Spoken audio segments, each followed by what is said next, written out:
my kind of like point of view is, if you go to college, you in your career, you doing your thing, the type of people you around too, it lessens like the black man that you might want. That field do get shorter and shorter because of war on drugs. Like we was funneled into prison, y'all was left out here. There it is, prison.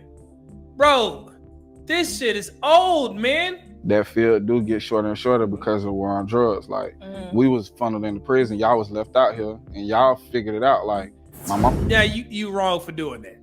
You know you wrong. You know you effed up. We talking about present day, and this brother talking about the war on drugs. Bro, that was decades ago. Have you looked at the most recent incarceration statistics and what your fellow black men have been doing? If not, let me remind you. All the good black men are in jail. That's why black women don't get married, right? There are approximately 340 million people in the United States. There are nearly 2 million people confined nationwide, which represents 0.5% of the population. Did y'all hear what I said? 340 million people. Only 2 million people are currently incarcerated, confined nationwide. That's 0.5% of the United States population. There are 48.2 million Black/African Americans that live in the U.S. Black/African American people represent 37% of the nearly 2 million people confined, which represents 740,000 of black people confined. 740,000 of black people. There are 23.2 million black men/juveniles in the US. So let's just say that black men/juveniles accounted for all 740,000 black people confined. That would be 3.1% of black men/juveniles confined, with 96.9%, 22.5 million black men/juveniles free. Any more excuses? So this conversation about black men being in prison and the war on drugs and confined, and bro, we out here, man. It's only 2 million people incarcerated in the United States, confined. And I know the next question, that's only talking about prisons. You sure about that? Mass incarceration, the whole pie, 2025 prison policy initiative. Further complicating matters is the fact that the U.S. doesn't have one criminal legal system. Instead, we have thousands.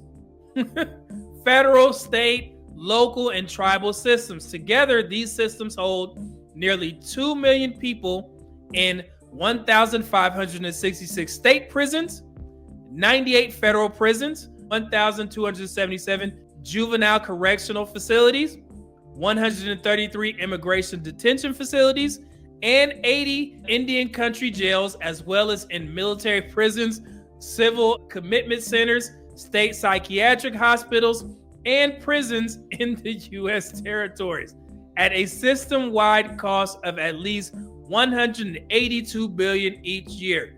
So no, for anybody that had questions about that 2 million only represented federal prisons, bro, it represents everything. Okay? Everything.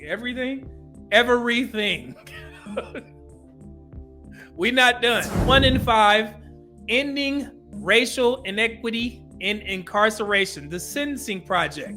This was published October 2023.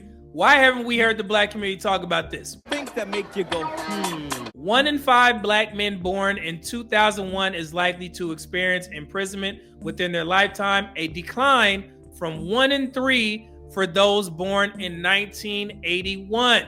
Who deserves that credit? What generation is 2001? Generation Z. Thank you. Thank you for lowering our likely to experience imprisonment rates. Thank you. What am I? Generation X? I was born in 1979, so yeah, I'm Generation X.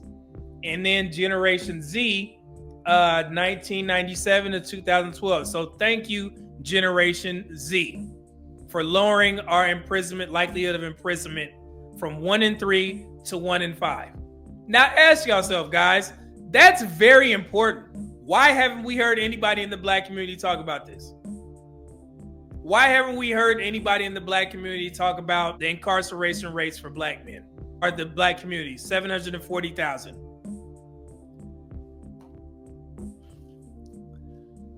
So the 21st century has witnessed progress both in reducing U.S. prison population and its racial and ethnic disparities. The total prison population has declined by 25% after reaching its peak level in 2009.